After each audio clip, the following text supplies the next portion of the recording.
ধর্ম হচ্ছে যা ধারণ করলে, যা ধরলে আমি ভালো থাকবো, আমি ভালো থাকবো, আমার এই জীবন চলার পথ সুন্দর হবে, সেটাই হবে ধর্ম বাবা।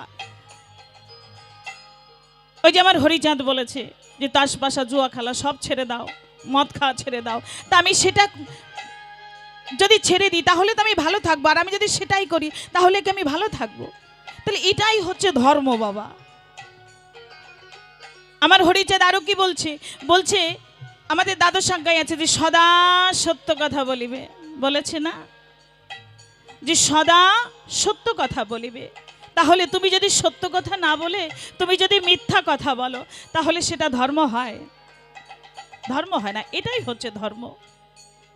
আরো কি বলছে যে মা বাবাকে ভক্তি করো, মাতা পিতা গাছের গোড়া, হরি গাছের ফল, গাছের গোড়া থইয়া কেন আগায় ঢালো জল। আহা,